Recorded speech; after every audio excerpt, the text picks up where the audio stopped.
If you've been keeping up with my India trip, you've probably been seeing how much I'm enjoying my time in this vibrant nation. My last few days in Bangalore have been rather eventful, and lucky for me, the fun isn't stopping anytime soon.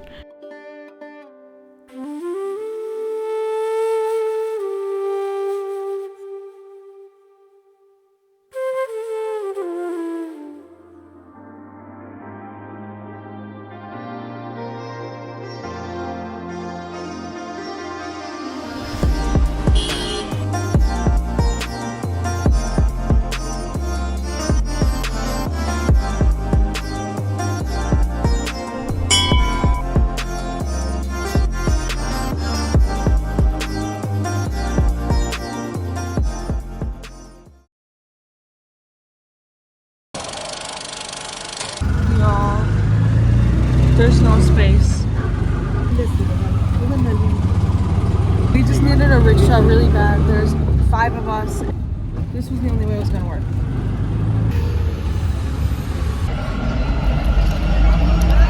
Train station, round 2. This time, we're taking the metro to Chickpet, which is one of the oldest neighborhoods in Bangalore, known for its retail shops and restaurants.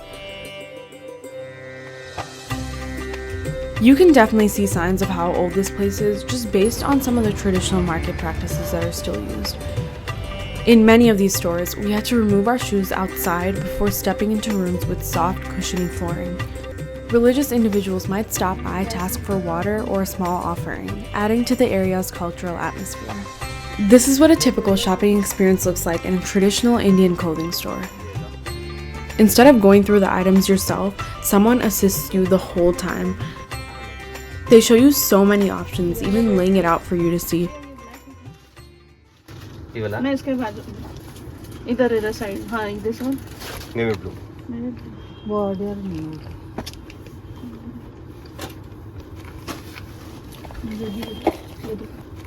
so I just tasted this idli vada.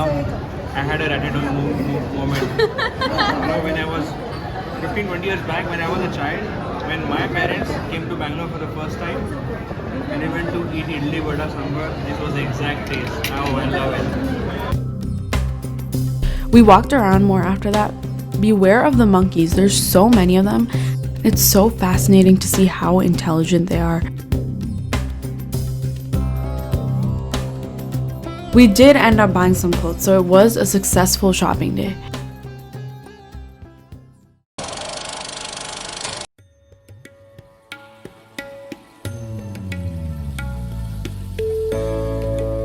Today, we're escaping the bustling city of Bangalore to enjoy the serene, slower-paced surroundings of temples and Mysore Palace.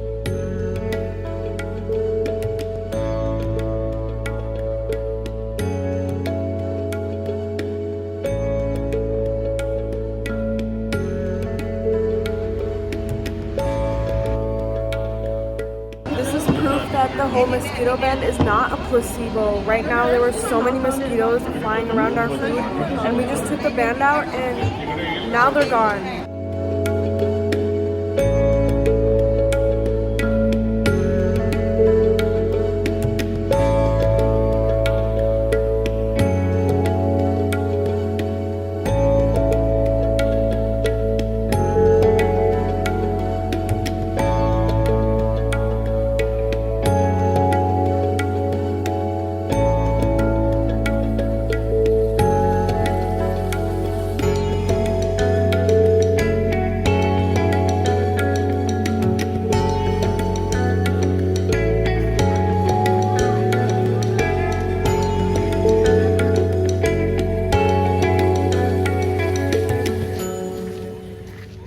We've arrived at our first temple. What does that even mean? Leave your dignity. These are the cubbies where you keep your shoes and any other belongings before entering the temple.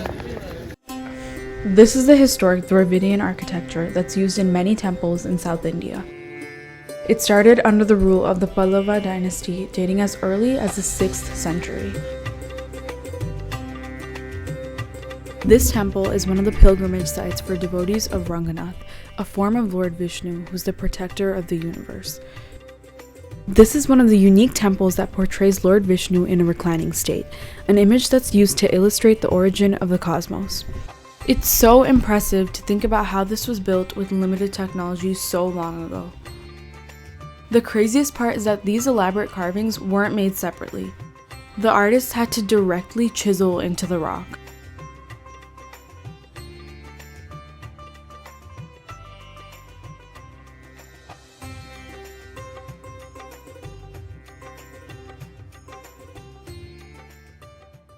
And this is what we crush in masala. We use this in India. Like this. We put the masala inside and we crush it. Nice. Now it's not closing. As if this couldn't get any worse. The cap doesn't work. Yeah.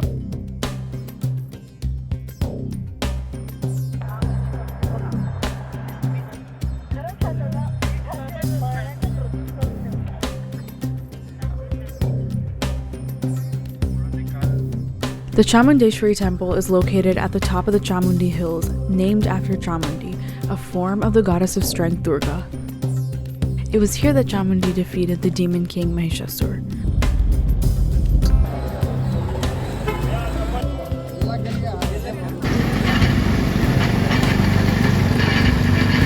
One thing about all the temples that we visited today that's different from most temples I've been to is that you take your shoes off when you're outside the temple, even though you're not technically inside the building.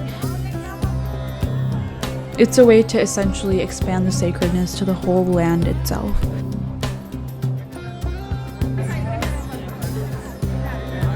We've also been seeing a lot of cows around temples, and that's because cows are also considered sacred across India because they symbolize motherly love since their milk is used as a vital source of nourishment. We are at the Chamundeshwari Temple. This one is way more crowded than the one we previously went to, and it's also really sunny, so my dad just told me to put these on because the squinting is not a good look, I guess.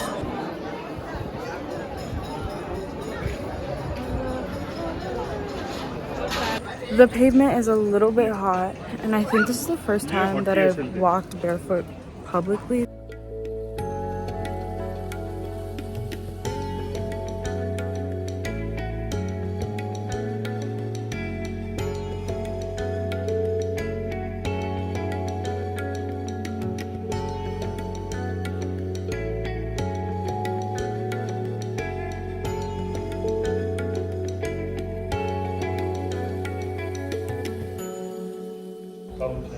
It's super peaceful out here, and there's a perfect breeze to just sit around, which is why I'm trying to be a little bit quieter. But this is really a great ambience for a temple. No shot, there's monkeys. This one stole a literal baby monkey. How is this real? How is this real?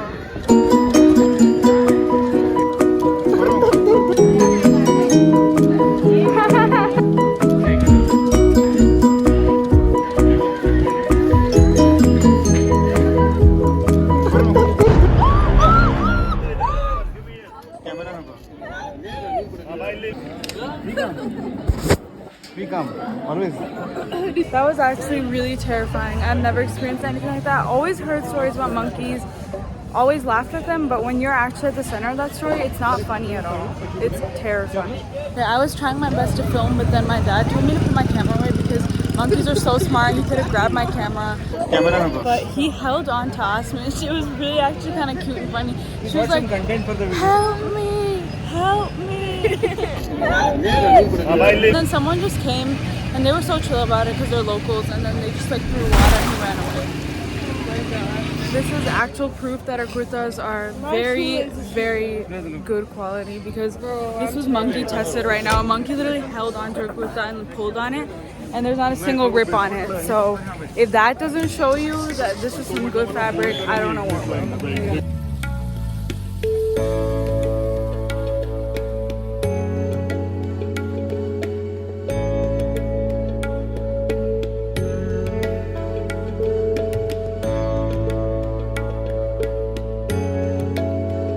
After exploring some fascinating temples, our journey through history continues just 30 minutes away at the majestic Mysore Palace.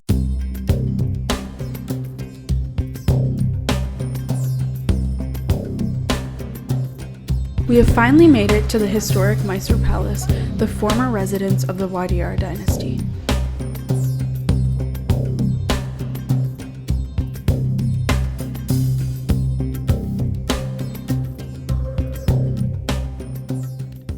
I'm right outside Mysore Palace. It looks absolutely stunning from the outside. Now let's take a look on the inside. We actually had to take our footwear off, so we're doing what we've been doing for all the temples, waiting at the counter to get our little number. From the interior, the fusion of various cultures is strikingly apparent.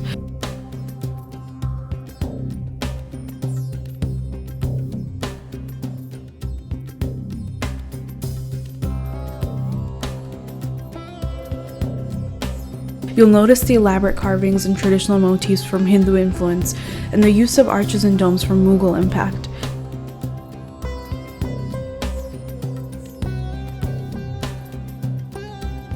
The Gothic-style stained glass windows show the presence of British colonial influence.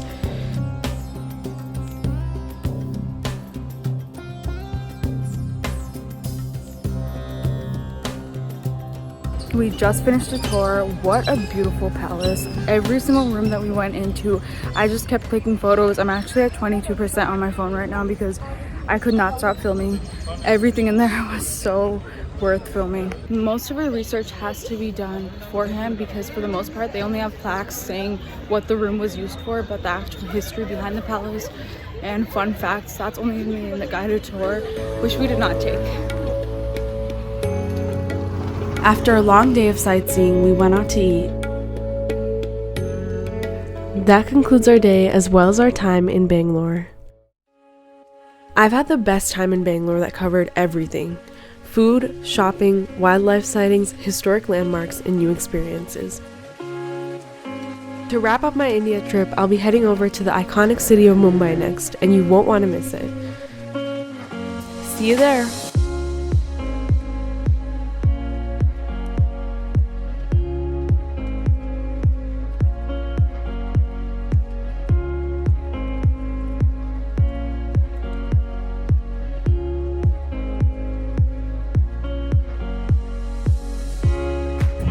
There's like around 10 people on the street, way more reasonable. Maybe like we'll turn up like more than 10. No, 10 like walking.